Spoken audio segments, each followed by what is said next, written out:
Sinagot ni Miss Earth Philippines 2025 Joy Barcoma ang isang netizen na kinwestiyon ang pagsasalita niya tungkol sa pagbahang nangyari sa Cebu at iba pang lalawigan sa Visayas, noong November 3, 2025, nang hagupitin ng Tropical Cyclone Wind Signal No. 4 ang mga probinsya ng Cebu at Leyte dahil sa Bagyong Tino, na nagdulot ng malawakang pagbaha na kumitil ng maraming buhay at sumire ng mga kabahayan at kabuhayan.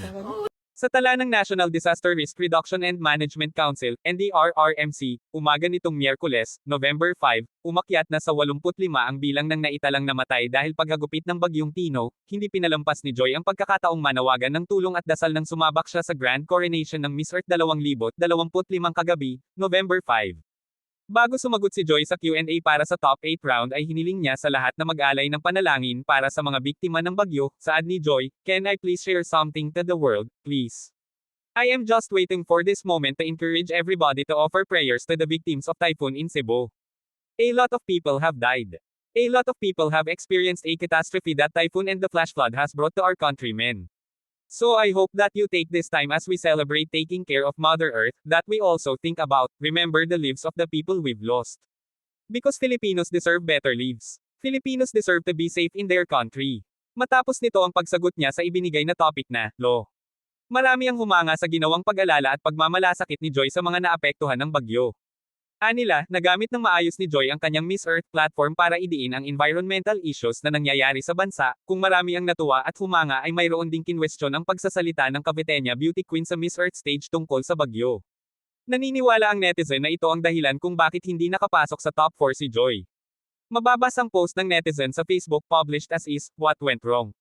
For me ha, huwag kayo magaling sa akin opinion ko ito.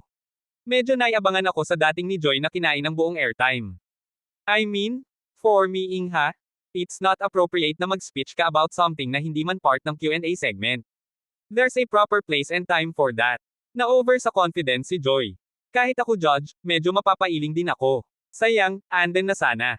Nakarating kay Joy ang post na ito ng netizen. Dinepensahan ng Pinay Beauty Queen ang pagsasalita niya tungkol sa kalamidad na nangyari sa Cebu at mga karatig lalawigan. Diin niya, walang masama sa kanyang ginawa dahil ang Miss Earth platform ang pinakatamang lugar para pag-usapan ang mga environmental problem gaya ng bagyo.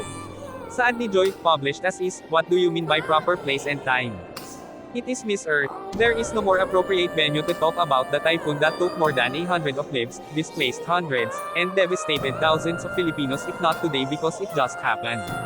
It is an environmental issue and to celebrate environmentalism in a country where there are people dying because of a natural catastrophe and not acknowledging it is unnerving." Diin pa niya, namatayan ka ng kababayan dahil sa kapabayaan and you still don't want to talk about it on a platform that advocates for the environment. If not here, then where? If not now, then when?